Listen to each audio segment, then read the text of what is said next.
Tēnā.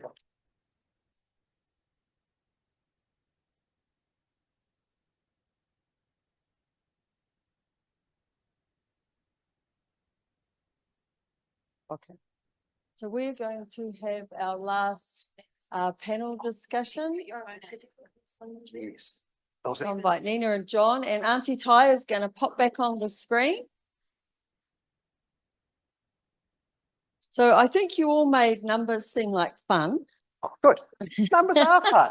And we have got some positive feedback for you, John, that someone has commented that Shore Boy Te Hapu was classic. So there you go. Oh, thank you very much. Your pepe heart did not fall flat. It was well appreciated. Actually, I'm my own runner this time, actually, because, okay, Maida's going to be my runner. Thank you. Sorry, I just realised Wiki did text me that she had to leave.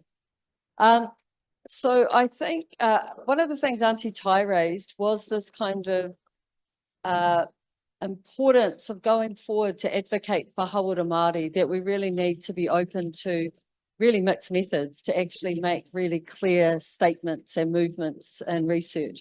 And what I love is that, to me, quantitative kind of shows us the land and qualitative shows us the details on the land, and they work together really well. So can I ask you three, how do you think we can keep promoting the kind of mixed methods going forward to try and get changes to the way we see health? Should we start with Auntie Ty with that? Yeah. Kia ora, everyone. I think it's a headspace shift, and because actually a lot of that the challenging of the value of quantitative data comes from within Māori, or was coming from within Māori, and that's why I've sort of been raising it for us. And that, yeah, and I get it, because numbers have been used to colonize us and have been used dangerously on us rather than by us.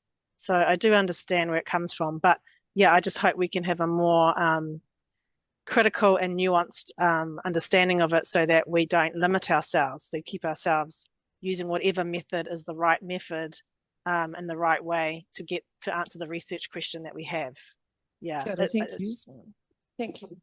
And I think just finding some good data and presenting it simply in ways that make sense for your argument, or that can help develop your argument, and just spending some time, having a little bit of a deep dive into the data, even if you're like me, and I mean, I don't consider myself a data expert at all, and but having some friends who are good data people and hitting them up, like Sue, if I interpreted, what's the hazard ratio again, and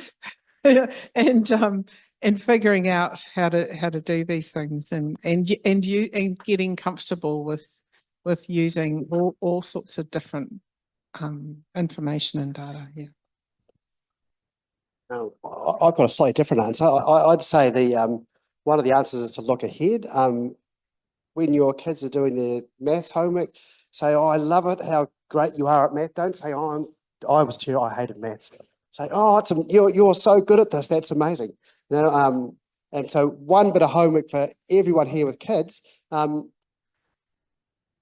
Next time you'll see your kid's maths teacher, tell them what a wonderful job they're doing. The teachers at the moment are absolutely, getting in the neck, and it's not helping anybody.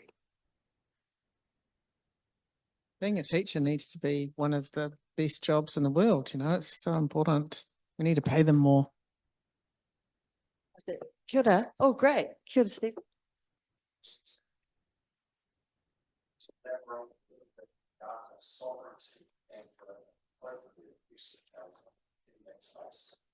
Kia ora. Who wants to answer that first? Oh, Auntie Ty. Auntie Ty, did you hear that question? Oh, is it? No, sorry. Yeah, okay.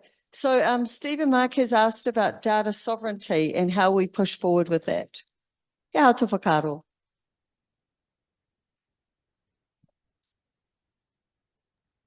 Are you waiting for me? Was it? I can't see. Yeah. Sorry. Yes, please.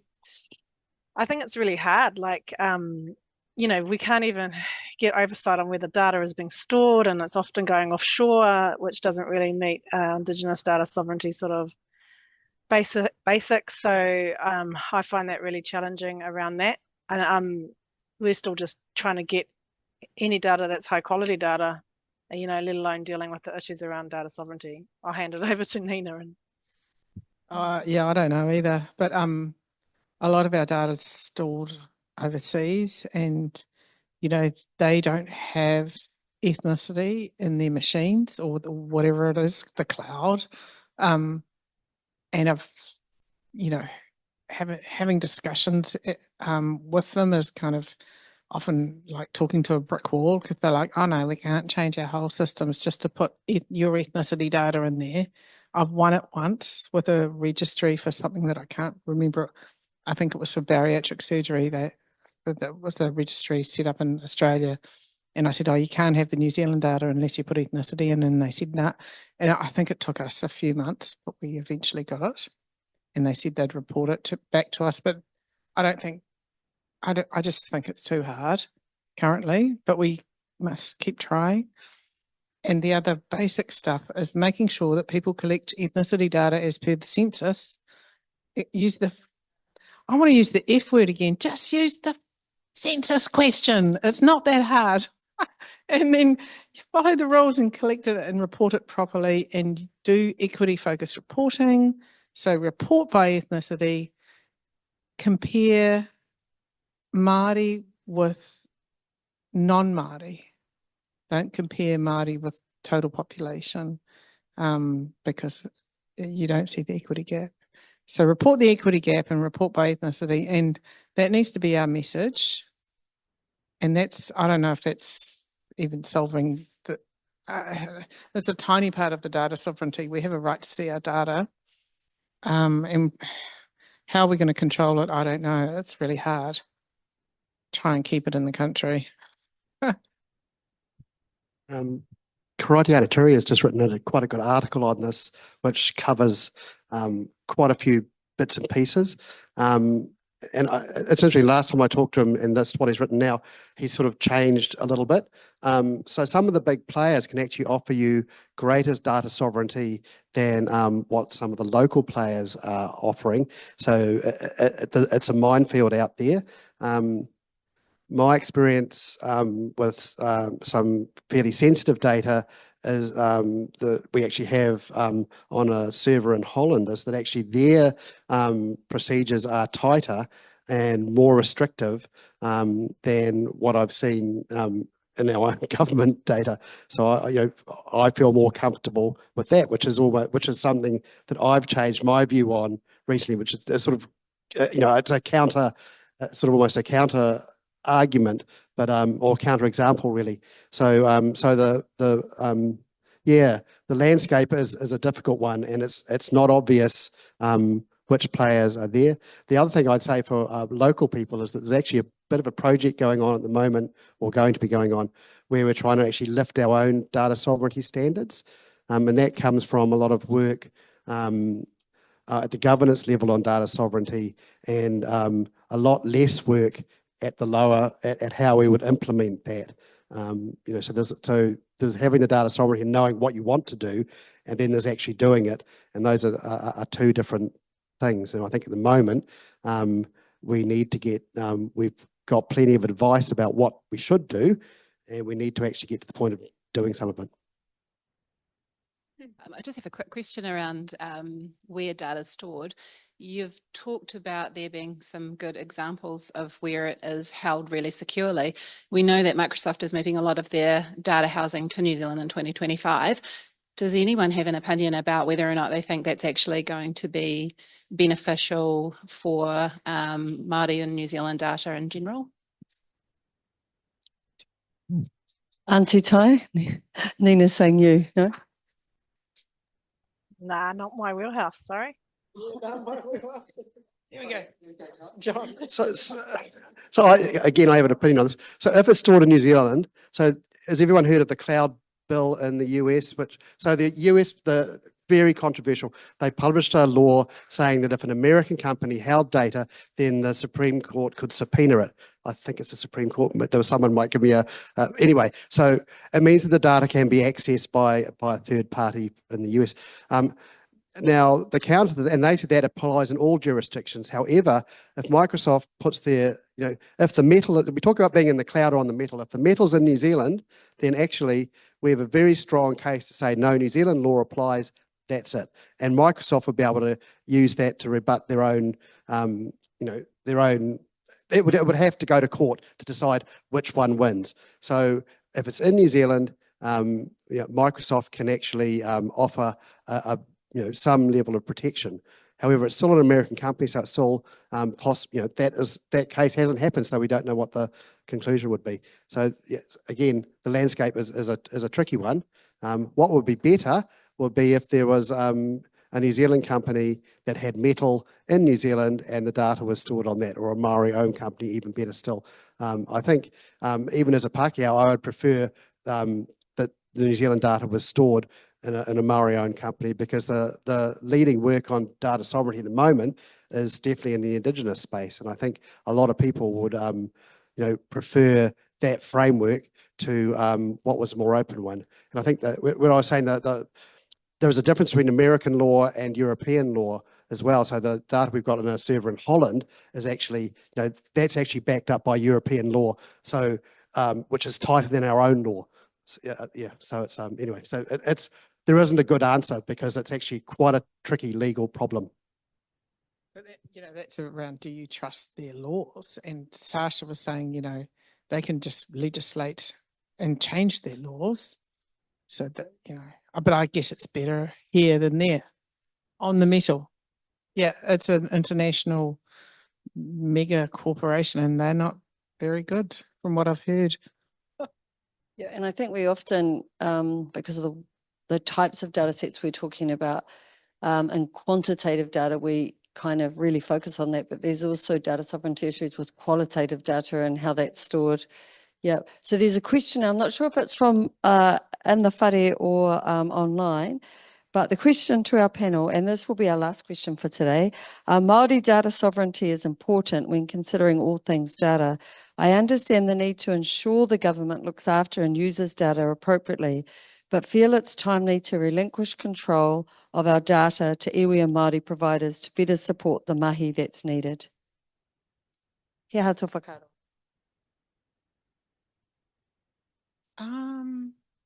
Relinquish control of the data to, I think we need better access to data, and I think we all need to access the data, so I don't think we need to hide it away. I think one of the really good examples of Māori data sovereignty is the National Kaitiaki group for the National Cervical Screening Program.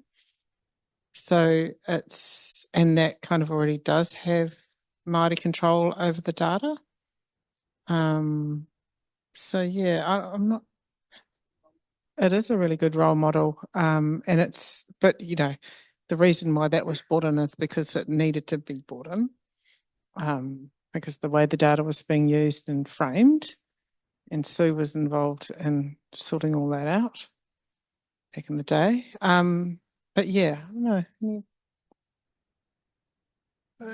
It can be a double-edged sword. You need data sovereignty and data security, but if it's locked away and just rots, then it doesn't get used, and you don't get to, one of the biggest uses of data is to beat politicians over the head with it and say, look, this is what's happening, because in our system, data speaks. That's it's important to be able to use that. And it's important that we get plenty of eyes on it, because what I see and what you see will be different.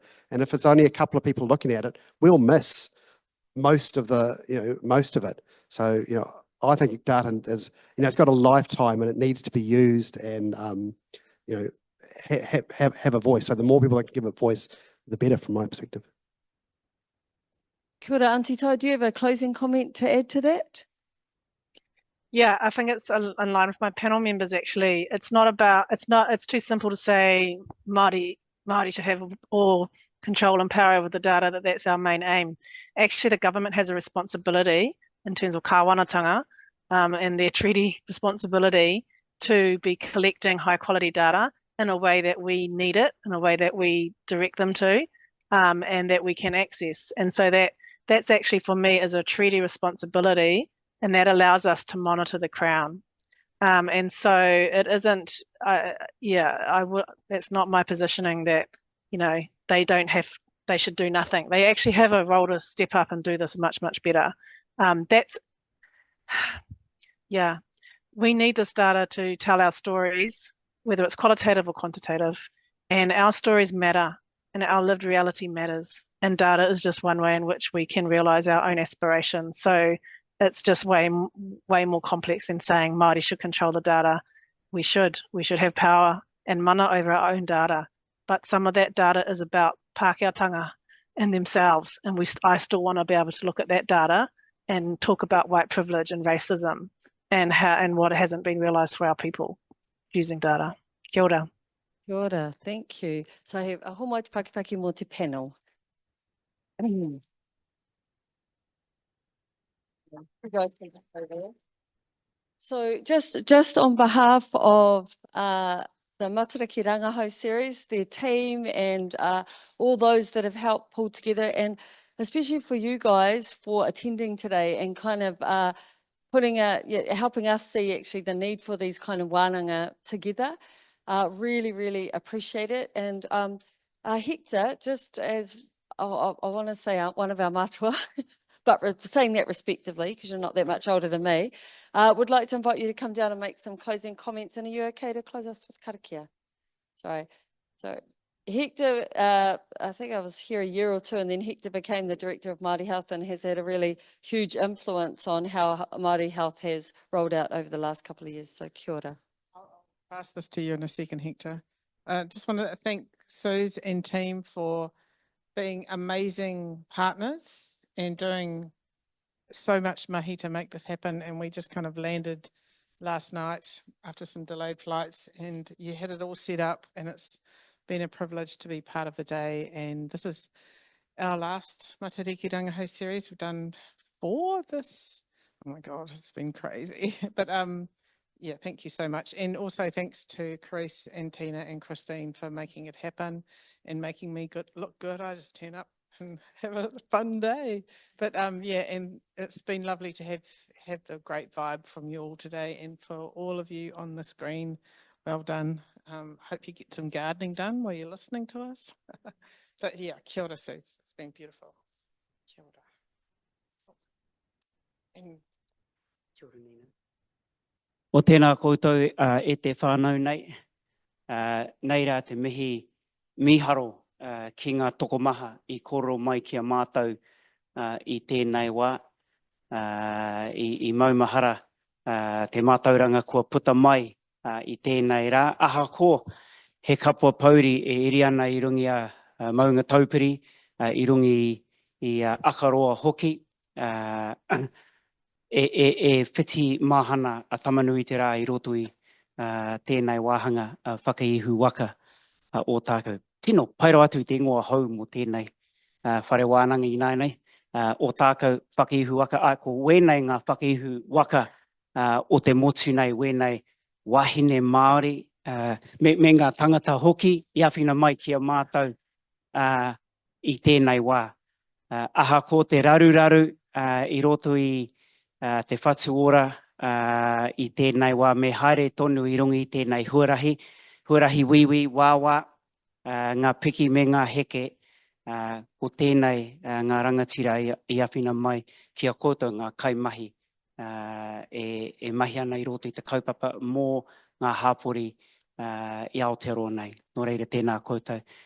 For those that didn't quite pick this up, today was such a refreshing day for me because there's so much stuff flying around, and to come and listen to some absolutely fabulous people and the research which over decades has actually made a significant difference in the lives of our communities and our karaua, our matua, our pakeke, our tamariki and our mokopuna. So that's wonderful. So ngā mihi nui kia koutou. Every single one of them, we've learned so much. On a day too, which I said, aha ko he kapua pauri, although there's a dark cloud hanging over Taupiri Maunga and over Akaroa as well, yes, that's sad, but it's also a time to honour those people who have passed, and that will happen over the next few days. So to our tainui whānau in the room, it will be difficult for some. It's a long way to go, and that might be a challenge, but we'll honour tūheitia in the way that I know tainui will. And for our Ngāti Kehu whānau, Auntie Mahia was everyone's auntie, and I've got some beautiful memories of her over many, many years, and I'm sure there are others going on around the motu too, but that's why we do what we do. And those people fought those battles for us in their lifetimes, and they will continue to do so. Anyway, on that note, thank you to Nina and Suze. When I see some of these wahine today, these are the sorts of women that I want my mokopuna to see and hear and learn from. These are the rangatira which will enrich their lives and help them grow as people in our community moving forward. So it was wonderful that you shared your knowledge today, and it's a real privilege to be a part of all the mahi that all of you do. So nō reira e te whānau, ko tai te wā. I know it's time to finish. You want me to finish with a karakia now, Suze? Ko tai te wā mo te wāhi whakawāte, hei whakakapi nei, māku e whakakapi nei. So I'll finish with a karakia. Me karakia tātou. Manawa mai ai te pūtanga o te ariki, manawa mai ai te pūtanga o te tauira. Ka eke kia rongo rupe, ka eke kia rangi huahua tēnei au te whatu. Kai au te kauai tapu, mauri tū. Tūturu mai, kia whakamaua kia tīna. Haumi e hui e, tā iki e. Kia ora tātou, ngā mihi.